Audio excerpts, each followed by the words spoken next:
विषकन्या बनाने के लिए उन बच्चियों को चुना जाता था जो दिखने में बहुत सुंदर और आकर्षक हुआ करती थीं। साम्राज्य की गरीब और अनाथ बच्चियों को विषकन्या बनाने के लिए तैयार किया जाता था।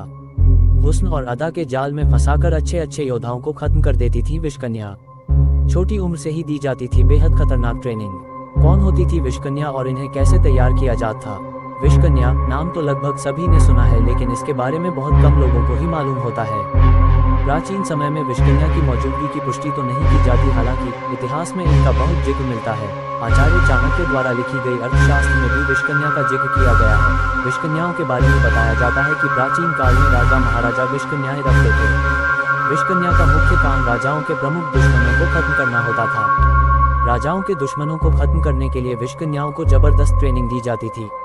पुराने जमाने की विषकन्याओं को आसान भाषा में ह्यूमन वेपन के तौर पर भी समझा जा सकता है, जो अपने हुस्न और अदाओं का इस्तेमाल कर अच्छे अच्छे योद्धाओं को मौत की नींद सुला देती थीं। विषकन्या बनाने के लिए उन बच्चियों को चुना जाता था जो दिखने में बहुत सुंदर और आकर्षक हुआ करती थीं। साम्राज्य की गरीब और अनाथ बच्चियों को विषकन्या बनाने के लिए तैयार किया जाता था। एक साधारण बच्ची को विषकन्या बनाने के लिए कई तरह की बेहद खतरनाक प्रक्रियाओं से गुजरना होता था। बताया जाता है कि एक लड़की को विषकन्या बनाने के लिए उसे छोटी उम्र से ही अलग अलग रूप में जहर दिया जाने लगता था। समय के साथ साथ बच्चियों को दिए जाने वाले जहर की मात्रा भी बढ़ा दी जाती थी। ये प्रक्रिया इतनी खतरनाक होती थी कि विषकन्या बनने से पहले ही कई बच्चियों की मौत हो जाती थी और कई बच्चियां विकलांग हो जाती थीं।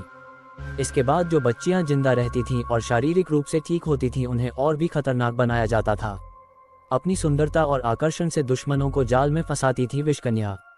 उपलब्ध जानकारी के मुताबिक एक साधारण लड़की को विषकन्या बनाने के लिए उसे नृत्य, संगीत और साहित्य सिखाया जाता था। इसके अलावा उन्हें मनमोहक और आकर्षक भी बनाया जाता था, जिस पर एक नज़र पड़ते ही